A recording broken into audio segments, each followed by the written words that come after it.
Hi, this is Zak Mir, editor of Spreadbet Magazine. We'll look at some bulletin board hero stocks on Tuesday, September 23rd. I'm starting off with Aminex, where we've had very sharp progress within a rising trend channel from November over the course of this month. The highlights here, the two bull flags taking the shares up from just over a penny to towards 3p. Best case scenario target over the near term, probably 3.5p at the top of the late 2013 price channel target. The stop loss, the initial September resistance at 2.4p looks fair, especially as we've got the RSI now above 80 and very overbought.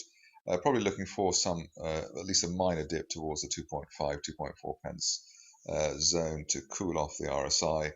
Although that being said, we do have a fresh 50-day, 200-day moving average golden cross buy signal here, which could give the shares that final momentum in terms of hitting the top of last year's channel as soon as the next couple of weeks.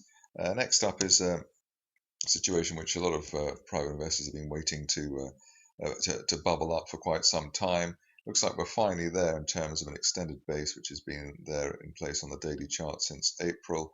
Higher lows really here above the 2p level since that April probe, and the current situation looks like a decent bull flag here above the floor of the rising trend channel from February this year around the 2.4p level.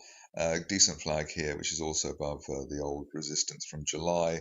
And the view now really is as little as an end of day close above the 200-day moving average at 3p should take the shares up to the top of the 2014 price channel at 4.5p over the next 2 to 4 weeks, or the 2 to 4 weeks following that break to the upside. In the meantime, any dips towards 2.5p, the floor of the latest flag, should be regarded as buying opportunities.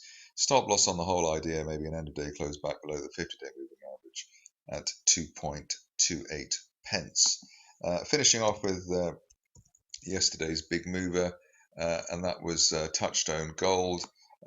We've had what the typical sort of extended base here that you see, a few months of this, in this case around the 0.5p level, then the higher support zones, and then the vertical push through the 200-day moving average. Currently it's 0.6p. Shares are currently overbought now, obviously after the 50% rise yesterday, but I would suggest that any weakness towards the 200-day line now should be regarded as a buying opportunity, and that only an end of day close back below the floor of the March rising trend channel at 0.48p would really delay the upside scenario. Just how far the shares could stretch is suggested by the top of the March trend channel, currently heading towards 1.2p. That could be hit as soon as the end of next month. That's it from me. More updates on spreadbetmagazine.com.